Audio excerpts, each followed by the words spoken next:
जय हिंद साथियों, आपका हमारे इस चैनल में स्वागत है। तो साथियों, आज हमारी ये पहली क्लास है, हमारी सीरीज चलने वाली मेरे भैया। मैं पहले इसके बारे में आपको बता देता हूँ। अगर बात की जाएगी तो हम शुरू करने वाले हैं वन वर्ड सब्स्टिट्यूशन की सीरीज, जो कि वोकेब में यदि आपको समस्या होती है तो बिल्कुल आप आसानी से सीख सकते हैं। बिल्कुल। मैं पहले क्या कराऊंगा कि थ्योरी कराऊंगा, ठीक है ना। तो हमारी ये जो क्लास होने वाली है, सबसे पहले हम सब सीखेंगे वन वर्ड सब्स्टिट्यूशन। और वन वर्ड सब्स्टिट्यूशन की अगर बात करेंगे तो ये आपकी एग्जामिनेशन, अगर आप एसएससी की तैयारी करते हो मेरे भैया, तो इसमें 1 से 2 क्वेश्चन फिक्स होते हैं। आना ही आना है, इसको आप टाल नहीं सकते जो है।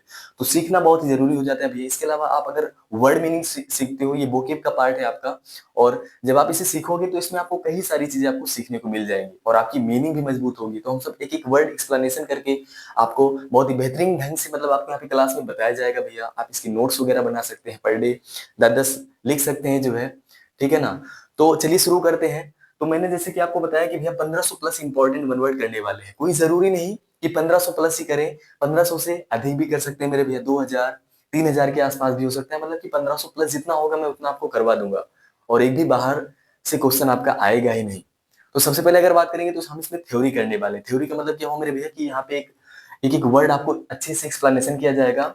फिर उसके बाद में जो है कुछ पीवाईक्यू में आपको कराऊंगा बीच बीच में। प्रीवियस ईयर क्वेश्चन कराऊंगा, इससे संबंधित 2-4 क्वेश्चन लाके आपको बता दिया जाएगा कि कैसे होगा, इसका आंसर क्या होगा। आप कमेंट में लिख देंगे जो है, ठीक है ना आंसर। तो चलिए शुरू करते हैं भैया इस वीडियो को, ज्यादा बातें ना करते हुए। शुरू करते हैं 1500 प्लस इंपॉर्टेंट वन वर्ड। तो चलिए शुरू करते हैं। देखिए पहला है भैया एम्बी डेक्स्ट्रस। पहला वर्ड क्या है मेरे भैया? एम्बीडेक्स्ट्रस। और एम्बीडेक्स्ट्रस की अगर बात की जाएगी तो एम्बीडेक्स्ट्रस का मतलब होता है दोनों हाथों से लिखने वाला। दोनों हाथों का मतलब क्या हुआ मेरे भाई? आप थ्री इडियट मूवी देखे होंगे, और थ्री इडियट मूवी में एक होते हैं भाई साहब वायरस। प्रोफेसर जो होते हैं वो दोनों हाथों से लिखते हैं, ठीक है ना। दोनों हाथों का मतलब क्या हुआ मेरे भाई कि दोनों हाथों की, लेफ्ट और राइट हैंड का प्रयोग जो है, दोनों हाथों का प्रयोग एक साथ करना कुछ चीजों को लिखते हुए या फिर आर्ट वार्ट बनाते समय जो है, तो उसी को बोलते हैं एम्बी डेक्स्ट्रस। एम्बी डेक्स्ट्रस का मतलब होता है able to use the left and right hand equally well. तो उसी को बोलते हैं मेरे भैया एम्बी डेक्स्ट्रस। समझ गए होंगे आप। तो एम्बी डेक्स्ट्रस का मतलब क्या होता है भैया? एम्बी डेक्स्ट्रस का मतलब होता है दोनों हाथों का इस्तेमाल जो है एक साथ करना जो है, उसी को बोलते हैं एम्बी डेक्स्ट्रस। चलिए अगला वर्ड चलते हैं इसके बाद में। अगला है मेरे भैया एलिमनी। और एलिमनी की अगर बात की जाएगी तो एलिमनी क्या होती है भैया? एलिमनी का मतलब होता है निर्वाह राशि। निर्वाह राशि क्या होती है? तो निर्वाह राशि की अगर बात करेंगे तो ये जो हस्बैंड के द्वारा, जो पति होता है और जब पत्नी, जब हस्बैंड और वाइफ जो है लीगली तरीके से सेपरेट हो जाते हैं, जब इनका तालमेल नहीं बैठता तो सेपरेट हो जाते हैं लीगली तरीके से, तो इसमें क्या होता है कि हस्बैंड को एक निर्वाह राशि देनी होती है, उसी को बोलते हैं मेरे भैया एलिमनी। इंग्लिश की अगर बात करेंगे तो an allowance made to a wife by her husband when they are legally separated, उसी को बोलते हैं मेरे भैया एलिमनी। एलिमनी का मतलब क्या होता है मेरे भैया? एलिमनी का मतलब है निर्वाह राशि। समझ गए होंगे आप। तो एलिमनी का मतलब क्या होता है? निर्वाह राशि। जब पति अपनी पत्नी को कुछ पैसे देता है कानूनी तरीके से, जब ये अलग हो जाते हैं जीवन यापन करने के लिए, जब पति पत्नी को पैसे देता है उसी को बोलते हैं एली मनी। अगला वर्ड है इसके बाद में एनेक्डोट। और एनेक्डोट की अगर बात करेंगे तो एनेक्डोट का मतलब क्या होता है मेरे भैया? एनेक्डोट का मतलब है किस्सा कहानी। जैसे आप लोग बचपन में दादा वादा जी आपको सुनाते थे बचपन में कहानियां, तो वही जो आप सुनकर मजा आ जाता था जो है, ठीक है ना, तो वही होता है आपका एनेक्डोट। तो a short but amusing story, a short but amusing story called anecdote. तो उसी को क्या बोलेंगे मेरे भैया? उसी को बोलेंगे एनेक्डोट। मतलब कहानी छोटी हो लेकिन कैसी हो? मनोरंजन भरी हो, मजा आ जाए सुन के जो है। अगला वर्ड है इसके बाद में एंटर रूम।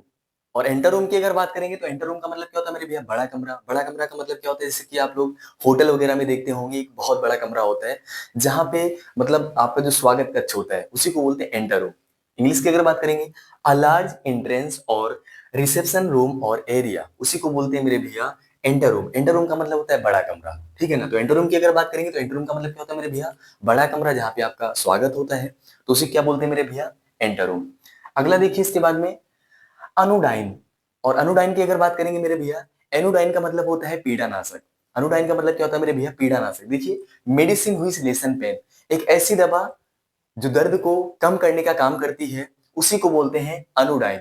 ठीक है ना, समझ गए होंगे ना मेरे भैया। तो अनुडाइन की अगर बात करेंगे तो अनुडाइन का मतलब होता है मेरे भैया मेडिसिन हुई लेसन पेन, एक ऐसी दवा मेरे भैया जो पीड़ा को जो है कम करने का काम करती है, तो उसी को बोलते हैं अनुडाइन। अगला वर्ड है इसके बाद में एडिक्टेड। एडिक्टेड का मतलब क्या होता है मेरे भैया? जैसे आजकल ऐसा जमाना चल रहा है सोशल मीडिया का कि लोग आजकल एकदम से बिल्कुल से आदी हो गए फोन के जो है, जैसे कभी कभी क्या होता है मेरे भैया कि कभी कभी हमें खुद ही लगता है कि हम फोन को चला रहे हैं कि फोन हमें चला रहा है। कभी अपने आप से पूछना कि फोन आपको चला रहा है कि फोन आपको चला रहा है कि आप फोन को चला रहे हो। कभी महसूस करना जो है। तो अगर बात की जाए आजकल सोशल मीडिया का जमाना है, इंस्टाग्राम, फेसबुक, व्हाट्सएप, इसके अलावा जो है स्नैपचैट वगैरह जो है, तो इससे क्या होता है कि व्यक्ति जो है बिल्कुल बंध गया है फोन से, आदी हो गया है जो है। हर सेकंड पे फोन देखता रहेगा, 2-2 मिनट पे देखता रहेगा, 5-5 मिनट पे देखता रहेगा मेरे भैया। तो उसी का मतलब होता है एडिक्टेड। एडिक्टेड का मतलब होता है आदी होना। मतलब ये जो मीनिंग है मेरे भैया किसी चीज का आदी हो जाना, उसके बारे में बताती है। एडिक्टेड का मतलब क्या होता है? आदी होना। समझ गए होंगे आप। इंग्लिश की अगर बात करेंगे तो one who has dependent on something something और ड्रग्स। ड्रग्स वर्ग्स का भी अगर कोई आदी हो जाएगा तो उसे क्या बोलेंगे मेरे भैया? उसको बोलेंगे एडिक्टेड। तो भैया मंथन करिएगा कि फोन आपको चला रहा है कि आप फोन को चला रहे हैं। बिल्कुल विचार कीजिएगा जो है। चलिए अगला वर्ड देखते हैं इसके बाद में। एडामेंट। एडामेंट का मतलब क्या होता है मेरे भैया?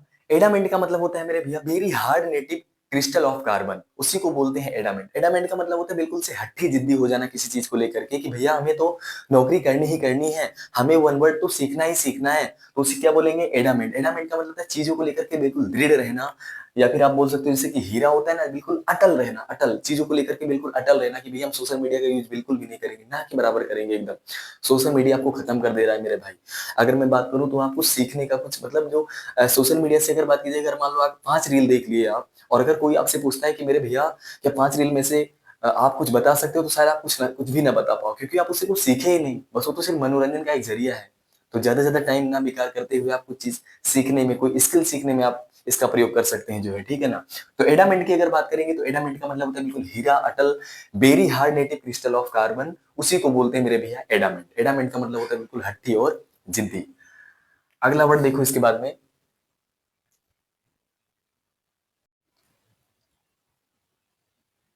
अगला वर्ड है इसके बाद में एमोरल।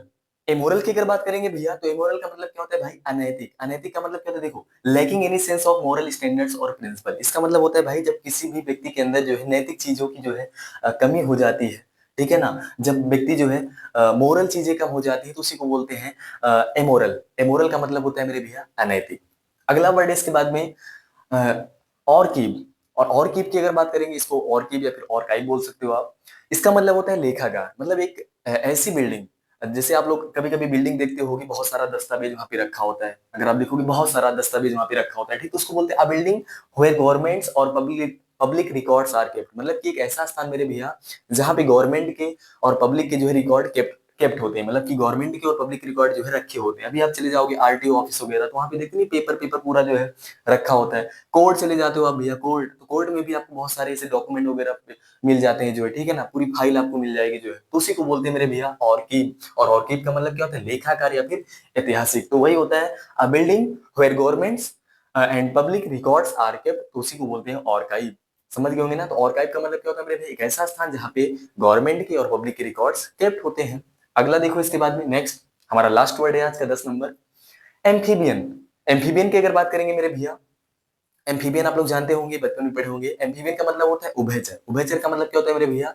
एक ऐसे एनिमल, ठीक है ना, ऐसे एनिमल जो मेरे भैया जल और थल दोनों जगह रह सकते हैं। जैसे कि अगर बात की जाएगी कछुआ की, तो जो आपका टर्टाइल जो होता है, ये कछुआ जो होता है मेरे भैया, तो ये आपका पानी में भी रह सकता है और स्थल में भी रह सकता है। तो इसीलिए इसको क्या बोलते हैं? एम्फीबियन। एम्फीबियन का मतलब है उभयचर, मतलब कि ऑपरेटिंग और living on land and in water. इसका मतलब क्या हुआ भाई? कि भूमि पर भी रह सके और पानी में भी रह सके, तो उसको क्या बोलते हैं भैया? उसी को बोलते हैं एम्फीबियन। एम्फीबियन का मतलब क्या होता है भैया? एम्फीबियन का मतलब होता है उभयचर। जैसे आपका मेढक हो गया, मेढक अगर आप देखोगे तो उभयचर है कि नहीं। मगरमच्छ आपका क्रोकोडाइल हो गया भैया, वो भी आपका क्या है? एम्फीबियन है। तो मेढक की अगर बात की जाएगी, ये भी आपका जल में भी रह सकता है और स्थल पे भी रह सकता है जो है, तो उसी क्या बोलते हैं भैया?